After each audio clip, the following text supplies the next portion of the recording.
Эми бул жакта айтып атат, эмне дейт? Биз пайгамбар саллаллаху алейхи вассалам менен бирге бир адамды көмгөнгө, бир адамдын жаназасына чыккан элек дейт. Эми бул жактан биз эмнени түшүнөбүз? Фадлу иттибаил жанайз деп коет. Жаназага чыгуунун фазилети, жаназага баруунун бул фазилети тууралуу. Бул тууралуу хадис келген. Пайгамбар саллаллаху алейхи вассалам айткан: "Ман шахидал жаназата хатта юсалли алейха фалаху қират." Кимде ким эгерде жаназага барган болсо, жаназа намазга бир адам кайсы бир мусулман каза болгон болсо, ал үчүн дуа кылып, ал үчүн намаз окуганга ким жаназага күбө болгон болсо, ага намаз окуу чакта ошол жакта болгон болсо, намаз окуп чогуу эмне дейт? Ага кырат болот дейт. Бир кырат болот дейт. Ва мен шахида хатта tudfana falahu qiratan min al-ajr. Ал эми кимде ким ошол жаназага катышкан болсо, качан ал көмүлгүчөктү, ошол ким маркум көмүлгүчөктү ошол жаназага катыша турган болсо, ага сооптон 2 кырат болот дейт. 2 кырат ага сооп болот дейт. Анан айтышкан адамдар айтат: "Кыйла я Расулаллах, ва мал қиратан?" Ошо 2 кырат деген мааниси эмне? О Аллахтын элчиси айтат: "Мислул жабалейнил азимейн" дейт.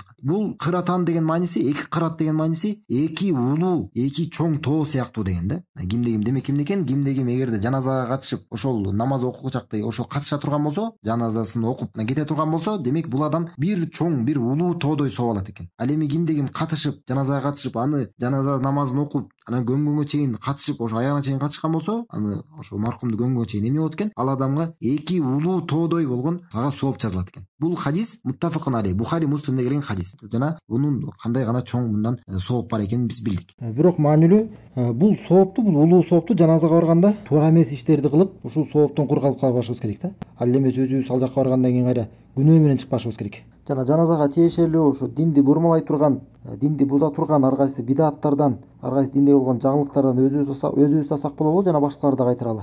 Жаназа бул пайгамбар саллаллаху алейхи вассалам айткан мусулмандардын бири-биринен болгон 5 акысынын бири. Жаназага барарда биз даарат алып, даярданып, ниетибизди түздөп, ал жакка барганда Аллахтын ыраазычылыгы үчүн ибадат кылганга баратам деп, маркум үчүн чын ыкластан дуа кылам деп, анын жакындарына жакшы сөздөрдү айтып, көңүл айтып, сабырдуулукка күттөйм деп, тескери барып алардын кайра акысын жебей, анысы деле аларда жоготуу болуп турса, анысы деле кыйналып турса, кайра алардын тамагын күтпөй, тамагын жеп алып анан сын тагып жаман сөздөр айтып кетпей. Негизги шариатта ал жакка барып тамак жеген болбойт. Тескерисинче аларга ошо жакынынан айрылып кыйналып турган үй бүлөгө жакындары, кошуналары барып кайра аларга тамак жасап берсин деген пайгамбар саллаллаху алейхи вассалам. Бизде алар элдин баарына тамак берип жүрөт. Анысы аз келгенсип карызга да батып кетишет. Кээ бир учурларда жетим калгандардын акыркы малын союп элдер жеп кеткен учурлар да бар. Аллах Таала Кур'ан айткан: "Инналлазина я'кулуна амвалал ятама зулман иннама я'кулуна фи бутунихим нара."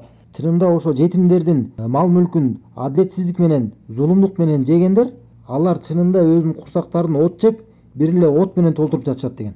Ва саяслауна саира, жана алар жакында тозокко түшүшөт дейт.